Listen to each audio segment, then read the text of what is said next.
now listening to Protecting Your Nest with board-certified family medicine and obesity medicine specialist Dr. Tony Hampton. For more, visit drtonyhampton.com.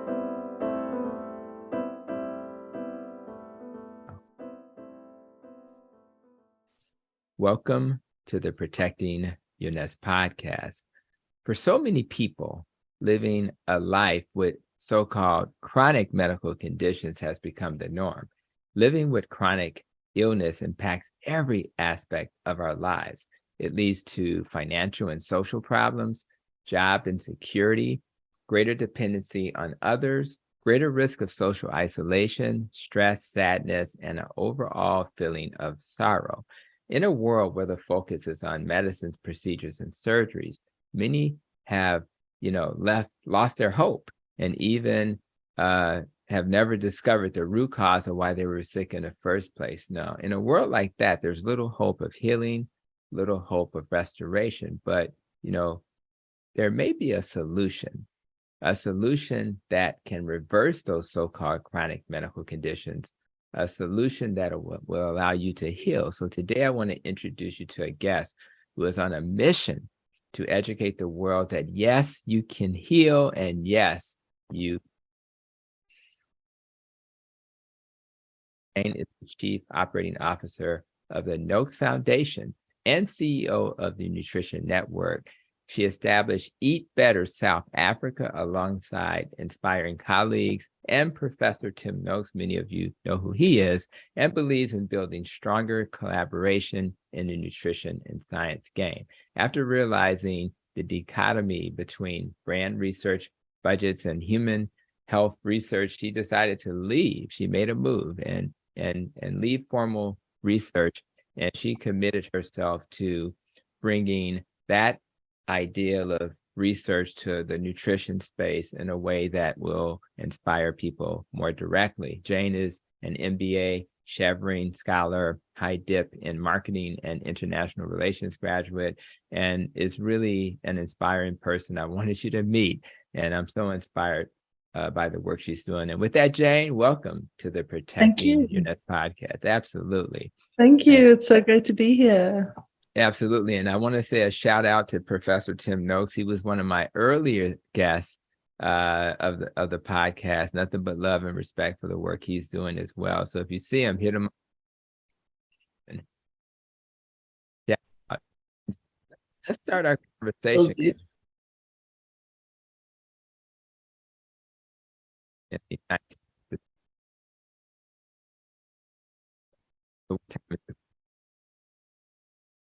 Tony, I'm so sorry. I missed the last minute of your voice. That's okay. Oh, that's okay. So yeah, what I was just curious, what time is it for you where you are? Because it's about 7:40 for me. So it's almost 4 p.m. in the afternoon. So we're heading slowly towards the end of the workday. Oh, okay, cool. So we're like on opposite ends of the spectrum when it comes to that. Cool. So let's talk a little bit about where you are in South Africa, I think. Give me a quick little, what do you love about South Africa, and what would you like to see better in South Africa?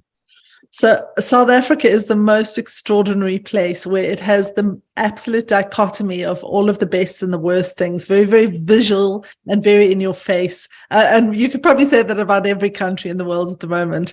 But what I love the most about here is just the people and the weather and the sparkle that people have in their eyes. And I've traveled the world and I haven't found that anywhere else. So I choose South Africa. I love it. I love the people. I love it, and I really call it my home, like proudly South African. And what's challenging here is, of course, poverty and the absolute the unfairness of the dietary landscape that we find ourselves in. Okay. So there's just that direct correlation between poverty and health and access to health. Okay. And that's what I would want to change here. Yeah. Access to health. Yeah. That's like, that's a huge issue. And it makes sense. I guess it's universal, and I guess it's worse in some places than compared to others. But yeah, we're always fighting, trying to make sure people have access. I hate to see people leave the planet early because they simply didn't have access. I think in the United States, it may be anywhere, depending on the year, 50 to 60 or 70,000 people every year die because they don't have access to healthcare. So I'm a little bit of a fan of universal healthcare. We don't have that here, but hopefully one day. So, so you ended up, working, hanging out with some of the people I respect, like Professor Tim Noakes with the Noakes Foundation. And you also work with the Nutrition Network, where I received some of my low-carb education. So you probably had some personal experiences that led you there. It's just so rare to find somebody in the low-carb space who's there because they just, fell into it. They usually had a struggle. So talk a little bit about what your struggle was and what led you to working with these great organizations. So my struggle started when I was a child, and I lost my childhood nanny. She was under the age of 50. She was morbidly obese. She lived on white starch carbohydrates and refined sugars, and she dropped dead very, very early on. It led me to the question in this that I've asked many times in the work that I do, which is, why is it so unfair? And why do poorer people, particularly women in our country, die younger and have less access to health? Why are they less healthy? And it led on to the fact that I then had metabolic disease and spent 20 years doing the typical thing, eating right, whole grains, fructose, 3 fructose in my coffee. And I was like, yes, I'm getting it right. Obviously, I ended up with non-alcoholic fatty liver disease. On it went. And I became angry when I realized, when I started working in this area, when I met Prof. Tim Noakes for the first time, I was an angry patient. I was like looking back at all the doctors that had told me and given me, the low GI diet form, and I'd followed it for 10 years, and then I'd exercised more and more and more and more and got sicker. I was really, really quite angry, and I wanted things to change. And I'm not as angry anymore, and I really understand where it comes from, but I still know that things need to change. So that's why I do the work that I do. It's very much for my own health journey that's driven this. And I have a child. I don't want him to have the same problems that I have. I don't think the next generation needs to. Yeah. And that's why the voice of the Noakes Foundation, Nutrition Network, frontline clinicians like myself and others, researchers, is so important. We really can't wait for others to save us, right? We have to kind of go out here and make it happen. So I think it's so important. I guess it's also important for people to, for people who are not familiar with the Noakes Foundation and the Nutrition Network, maybe just share, what their purpose is and what work they're doing. So we created the Noakes Foundation very much from Prof. Tim Noakes' own journey. He had reversed his type 2 diabetes. He had seen the light. He had gone against the medical establishment. And in that, he had gone, how are we going to give back? And in the very beginning, in those first days when the foundation began, we looked at it as, we have to do research. There's a lack of research. Like, quickly, let's get some very, very important research underway. So we did that. And then straight after that, we said, well, hold on, is the research enough? And are we going to wait 5 years for the results to come in from these big studies? The answer, of course, was no. So we very quickly created what's now called Eat Better South Africa, which was a program where we went into underserved communities, and we worked with groups of women, typically that lived in townships, which is, I don't know if you know what a township is, but not many of them in the States. But we would go in and we would work with groups of between 30 and 60 women that had severe chronic disease of different kinds, so typically obese, hypertensive, diabetic, the usual metabolic disease basket. And we would do a low carbohydrate program with them with very little means and with a very simple approach. And in the beginning, that was a pilot, and it's now become a very successful group approach to the reversal of chronic disease in our country. And from there, we evolved further, and we realized that there weren't enough clinicians that could actually help us on these programs. And we were looking for clinicians that understood low carb. There weren't many. In those days, there was a little handful. We had a list of 10 people that had come to us and said, like, I'm a low carb cardiologist, one of which I went to, and I had a 1-hour argument with him, a debate about, kind of saturated fats, the different kind of understanding of heart disease at the time. So we then created the Nutrition Network, and we said, well, this is what's going to happen. There has to be training. There has to be like clinicians that understand and can treat patients that come to them on a low carbohydrate diet. What we didn't know at the time was that it would be an international product. We did it for the South African market, and that's not where it landed. It turned out that this was actually a problem that medicine was facing globally. So we became an international organization very quickly because of that. And here we are today. Yeah, it's awesome. Later. And I definitely am a student, and I actually will be interviewing a colleague within my health system who's a urologist who is a keto clinician. And there's just so few, though. Like, I'm in this large health system. It's now the 6th largest health system in America. And yet I don't know how many are in our system, but I wouldn't expect the number to be high. So when people then learn about this, they need to have a way to learn it in a way that's evidence-based. So that's why I think this is so important. I am curious, though, when you interact with the community and you're sharing this low-carb methodology, and how are the locals responding when you tell them about this for the first time? Are they aware of it, or is it something that kind of is totally new to them? So in South Africa, Prof Noakes made the awareness very high, and we were very lucky very early on. He's a very well-known person in this country. So we had kind of what we'd call early adopters, and it was very popular. It's called banting here. Keto diet is called banting in South Africa, and there are a lot of jokes about it. And but when we go into we call banting naive communities, when you start to talk to people, particularly in South Africa, they remember their grandparents eating indigenous foods and eating healthily. So they start to remember, oh my goodness, my grandmother made chicken feet for us when we was, there's a connection to natural, healthy, local foods here in the indigenous communities. And it's been a very, very strong calling to go back to that. So in some ways, the job's been made easier because we see it as kind of an actual reconnection to the indigenous or the local diet of our country. And within that, we have had big food hijacking food, or hijacking what people call indigenous or cultural food. So they believe that what's here called millipap, which is a very, very refined kind of maize meal, the average South African believes that is traditional cultural food, but it didn't exist, of course, before colonization. It was a result of the Portuguese colonists bringing in these crops that were hardy and that would last on the African continent. They are not indigenous to this land.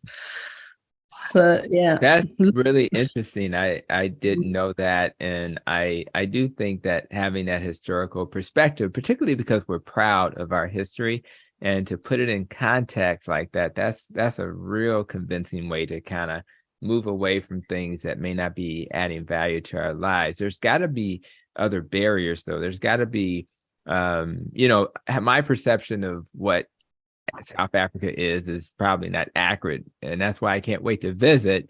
But I can't wait. So, but what are other barriers that you face when you're trying to engage the communities, particularly communities that have limited resources?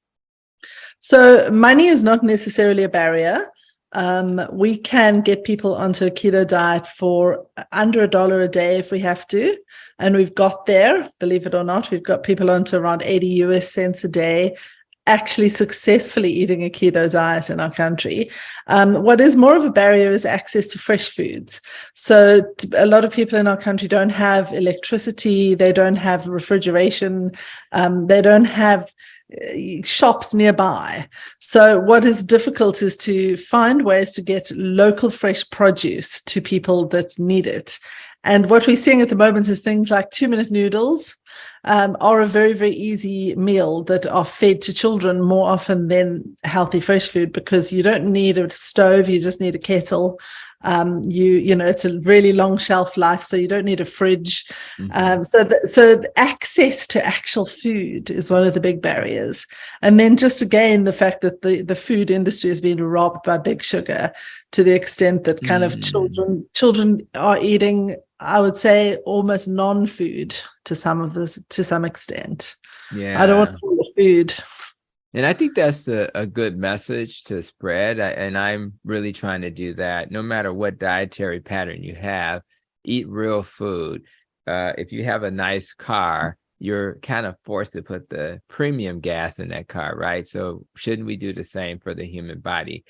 Give it the premium gas, take it out of the garage and move it around sometime. So you have to move your body, you got to feed it the right things and show some love towards it. So that's really, so it sounds like the Eat Better South Africa model is what you guys, that's the umbrella that kind of goes into the community and does this work. Is that how it works?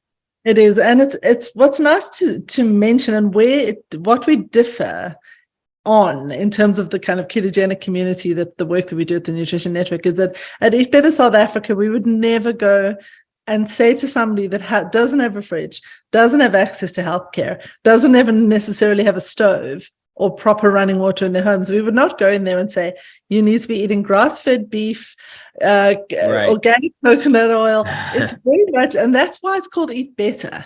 It's because we understand that making those small changes can make a huge difference. So it's that 20%. If we can get people 20% less on the refined carbs and just get the macros better, we're giving them a significantly better outlook on their health, their life, their future, their children's futures.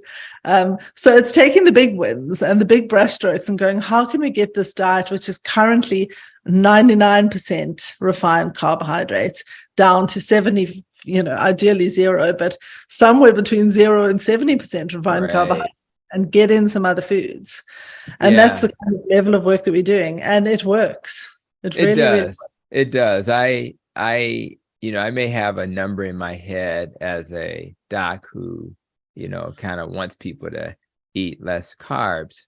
But I know in America, the carb in terms of grams for the average American can be anywhere from 250 to 400 daily. So better will heal many people, just being better. If you can get it down to, from 400 to 200, from 200 to 100.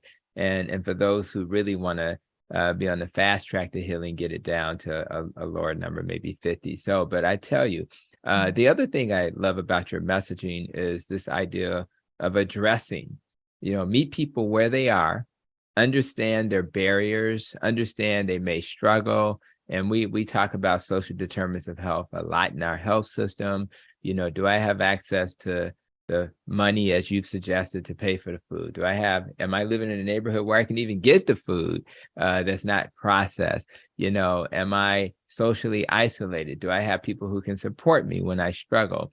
And I think all of these things, I have so many patients who would benefit, even from, within our organization, which is Advocate Health, there's a part of town where people are being offered meal replacements, right? Because they're just busy people. And it works. But then there's another part of town where they just simply can't afford that option, right? So I think what you guys have done and what we try to do is meet people where they are. What resources do you have? And yes, you can actually eat the ground beef that's not grass-fed versus the ribeye steak that's, pasture-raised. And you don't have to go that extreme, because what I've seen in the research is that, is it better to be grass-fed, pasture-raised? Yeah. But is the benefit enough to justify the cost for a lot of people? No. So you can, and that's why I like people like Dr. Eric Westman and others who are like, listen, let's just get the carbs down. We'll worry about that other stuff later. And I think that's a better approach, so more people can benefit from it.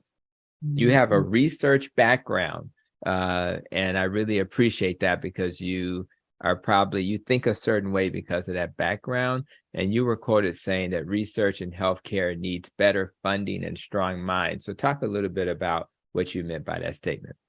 So I came from a marketing and media research background. And when I joined, it's a kind of human health biology, I was like, right, let's see the budgets. And then I thought, are they missing a couple of zeros? Like, what's going on here? And I think that's my point, is that the difference is not right. So how can we spend millions of rand or dollars on testing a beer bottle label for a Christmas campaign, and kind of 1/10 of that on testing human metabolic health and understanding, like sample sizes are too small. The demographic segmentation of the research that's done is not robust enough. The budgets aren't big enough, and the right minds aren't necessarily being attracted to the right research. So we know that industry funds so much of the research that the good brains get the good funding, and that's the funding into the research that funds medication. So the whole model's off. And it has to be rethought in a way where there is better funding. In the last years, that has changed, and some big kind of nonprofits are going into those spaces. But certainly as the Noakes Foundation, that was one of our big concerns, was how do we actually get the right research funded? And we've done that in some ways over the years successfully, but not successfully enough and not quickly enough. We need to know and understand, what's going on with human health, particularly in South Africa and in general. The segmentation tends to be skewed towards males 30 to 50. They're quite a stable metabolic sample group. There isn't enough research done into different ethnic backgrounds, into women, and into other variances. So we don't actually understand entirely yet what's going on metabolically and how things work, how different food groups and diets really play out in the human body. I think it's very much still like guesswork. Yeah. Well, nutrition science has always been a little bit of a guesswork because of the observational studies, which, look at surveys and data. But I'm going to tell you, I kind of feel sad, but I also feel optimistic because there's a lot of hope in that. We are just scratching the surface. We have a good idea of what's going to help people heal, but we have so much to learn. I mean, just thinking about the carnivore dietary pattern, for example, I mean, there really hasn't been any randomized controlled trials. Think about what things will look like 10, 20 years from now once we get that data, and hopefully it'll provide clarity. Like I've shared, they have the reverse carnivore documentary that was sponsored by Charles Maddox that'll come out later this year. And one of the things we talked about was vitamin C, and vitamin C is different in a person who's carnivore versus a person who's not. So we need to know those nuances so we won't demonize people for doing dietary patterns that seem to help them. But people are like, it's going to hurt you down the road. Well, maybe not. Maybe it won't hurt you because now we understand metabolically the body works differently with different dietary patterns. So one thing that, do you have kids? Got one child. One child. Okay, good. So how old is your child? 15, going on 35. Well, I understand that. And literally in the room behind me is my oldest son, who's 25, and he'll be going back to St. Louis in the U.S.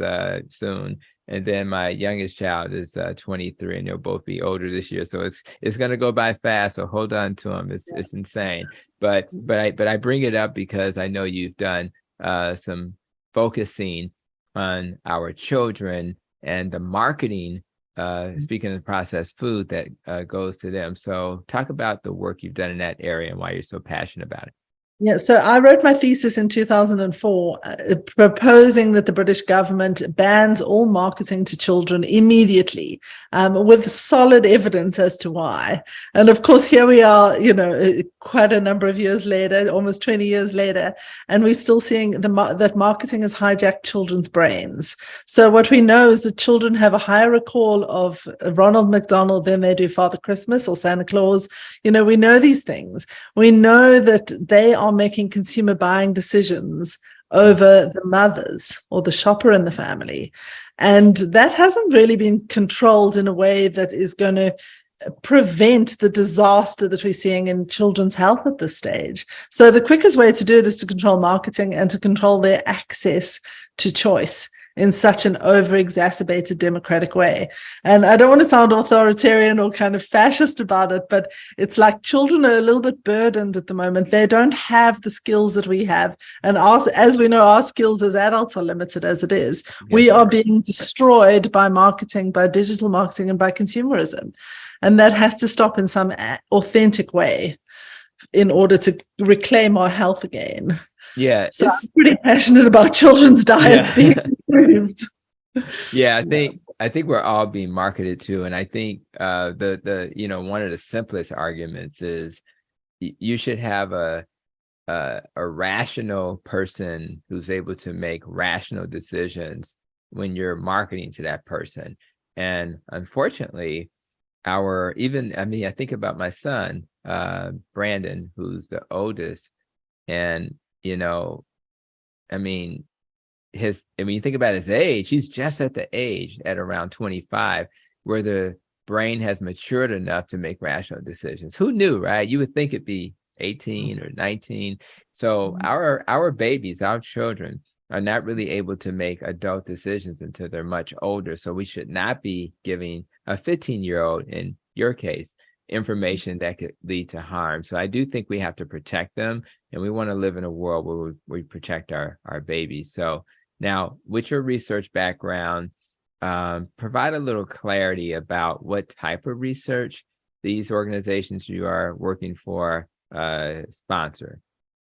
So we've completed a number of studies in my time at the Noakes Foundation around metabolic health, quite a lot of published studies, and Prof Noakes publishes regularly.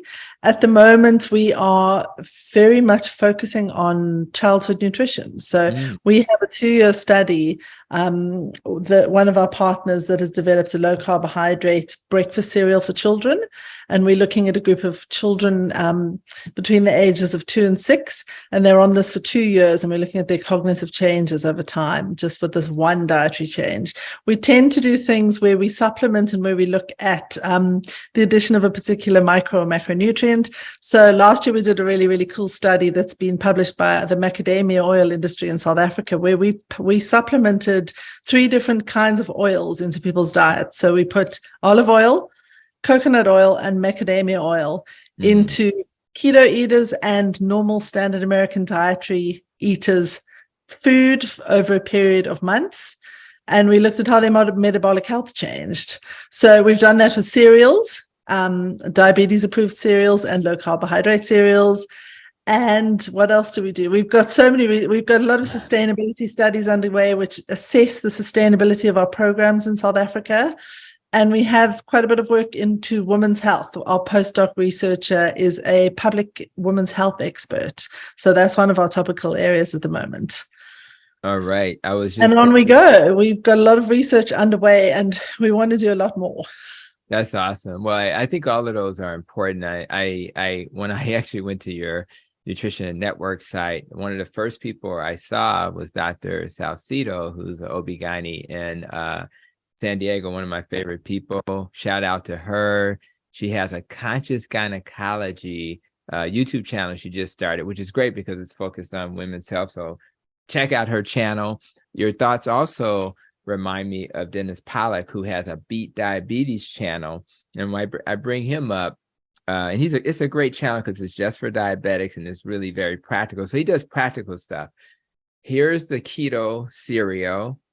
Here's my meter. So I'm going to eat the cereal and an hour and a half later, I'm going to check my meter, and he calls his meter Mike the Meter. So if Mike the Meter says it's not keto, it's not good for me, I'm not eating this. So I really appreciate because I think if we take what he's doing and what you're doing, put it together, we'll have enough evidence to say the meter said it was good or it was not. And I want people to have access. Like if my kids like cereal and I can figure out how to make it in a way that will not harm them, and they can still enjoy that nice crunchy cereal experience, then why not? So we want to live in a world where that's a possibility. So talk a little bit about the World Nutrition Summit. I saw that that's something that you're very involved in, maybe help start it. What's happening with the World Nutrition Summit?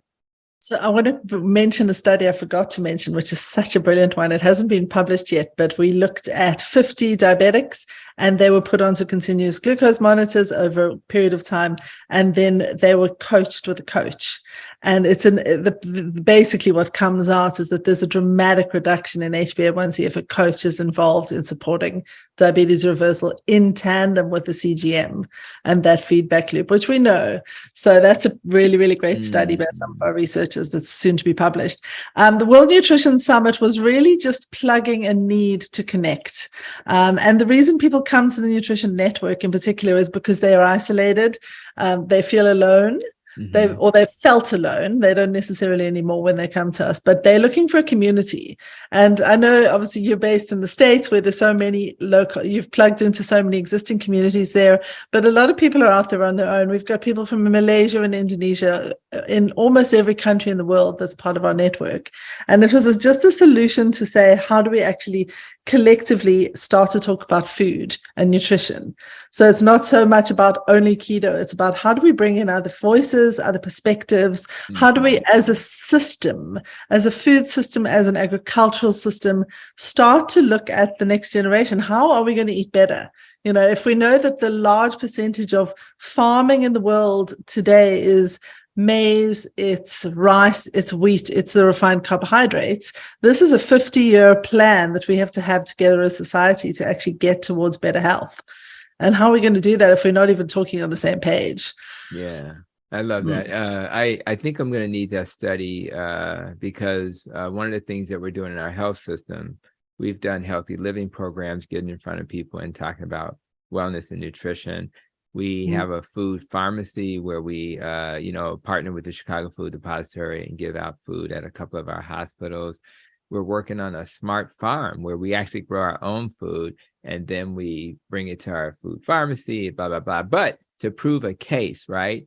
To prove a case that it works, I already knew that coaching was the key, but that study is exactly what I'll need to, and there may be others out there, but I think I'll need that study as I showcase why things maybe did or didn't work and why coaching is the most important aspect. So we're definitely I want you to get that to me offline because I think that's really important. And I really appreciate you sharing that because literally I'm meeting with somebody in the next week to talk about this. How ironic is that? So I love these podcasts because I don't just get a chance to hang out with really cool people, but it also creates a web of resources to help us spread this metabolic health message. Now, and speaking of spreading the metabolic health message, I am a huge fan of not alienating other dietary patterns, right? So I do have my preference clearly which is animal-based and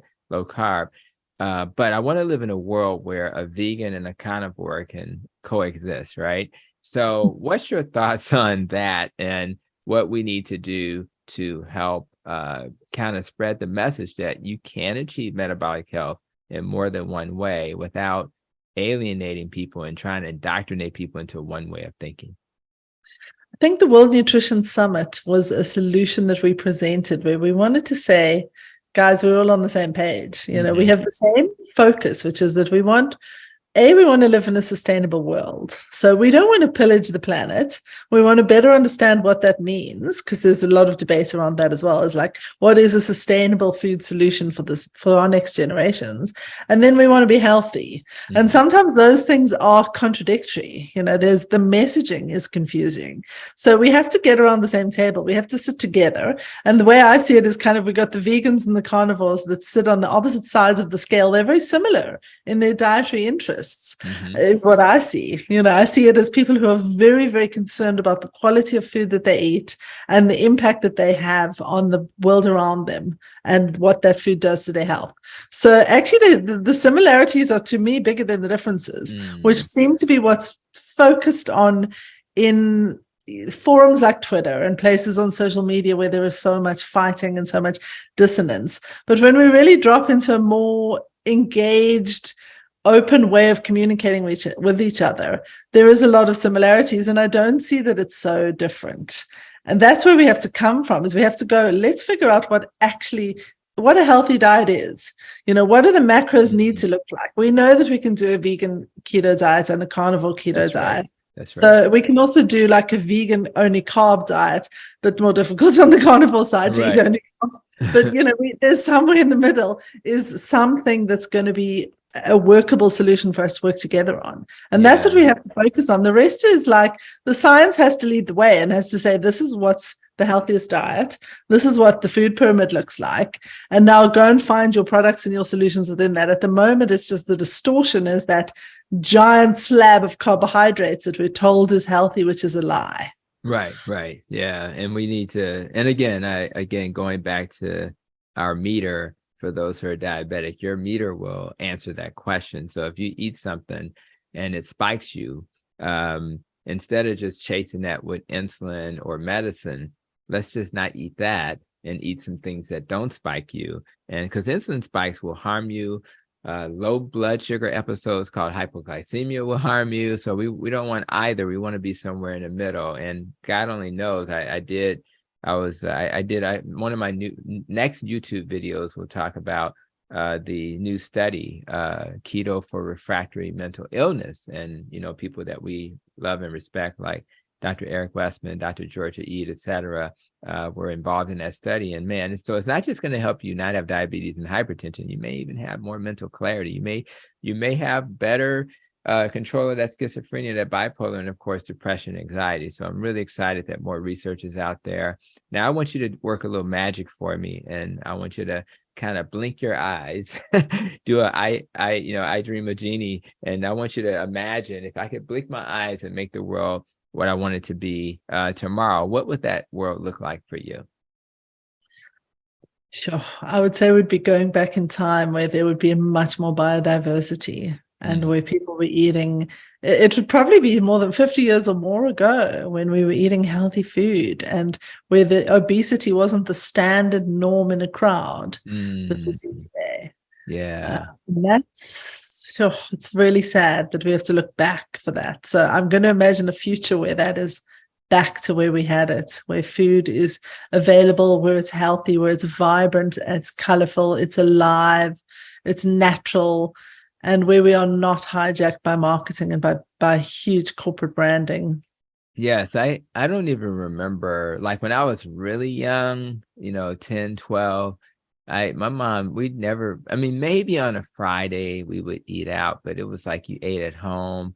And when I go back to when I was in elementary school, you could just remember the few people who were considered overweight or obese. It was just a rare kid. It was just, and now it's completely flipped. So yeah, I think going backwards to that, a time when we ate and cooked in a way that was better for us is absolutely a great message. So let's talk about your next 12 months, how you're going to protect your nest. And some people focus on nutrition, which is primarily what we talked about, exercise, less stress, more sleep, how we think, recovering from trauma. And with the rope to get to your nest, we talk about relationships, avoiding organisms and pollutants. I just recorded a podcast that's going to talk about toothpaste and why it's better to consider natural toothpaste. And of course, we want to protect our emotions and our life experience. When it comes to you, Jayne, where are you going to focus your attention? So I've committed to a year of yoga every day that started in January. Nice. So I'm on month 3 and I've managed to get here so far, and it's changed my life because it's a small daily practice that I start my day with. It's not a big thing. It can be a minimum of 3 sun salutations, which I can do in 15 minutes. And that's just a daily commitment I've made to myself. And with it comes a little routine that I start my day on a different note. So that's my one thing I'm doing this year every day. And I'm loving it. I love that. And it really touches on other aspects of the nest and rope. Obviously, you're touching on exercise. It's going to help you reduce sleep, which will then ultimately lead to better sleep. It also, helps you with just your emotions. And I just think there's various aspects. It's all interconnected. So I love yoga. It's definitely harder than it appears, but it's all good. So let's for those who are joining us, just getting to know you, and they want to find out more, what's the best ways for them to connect? So we're on all of my channels are obviously the Noakes Foundation, the Nutrition Network, which is where all our trainings we're about to launch our 30th training, and we're about to publish the textbook Ketogenic, which comes out next month, and that is a textbook with 68 incredible global authors, 11 editors, and hoping to see it in med school within the next year. So buy the book if you can. Ooh, that's a big deal. And I chair the outreach committee for the Society of Metabolic Health Practitioners, and having a resource like that, because one of our goals hopefully is to go into schools and provide content, metabolic health content to those who may not get that message elsewhere. So thank you for doing that, making my life so much easier. Thank you for all the education you've provided me personally, and for my colleagues who use those resources to, clarify what the low carb journey should look like. So thank you so much, and appreciate you. Thank you so much for the inspiration that you are, Tony. So amazing to get to know you a bit better. Thank you. And for those who are checking out this episode, we learned that there are people like Jayne in the world and organizations that has a purpose of spreading the healing message of low carb and keto to as many people as possible. Our hope is that low carb and keto continue to become dietary options for the many people who are likely to benefit from them. In my clinical practice, I've seen it work miracles for those who try it, which is why we are really wanting to spread that message to more people. Our goal is to not convince anybody of anything, but simply to create awareness that this dietary pattern should be considered, should be an option, so that anyone who needs it will benefit from it. So if you know anybody who you think would benefit from this message, maybe share this episode, maybe share the resources of the Nutrition Network and the Noakes Foundation so that they'll have an opportunity to heal. And as we have suggested, restore hope by simply reducing carbs and healing metabolically. So I appreciate everybody who came to this episode to enjoy our conversation with Jayne. And until the next conversation, continue to be safe, be well, and continue to protect your nest.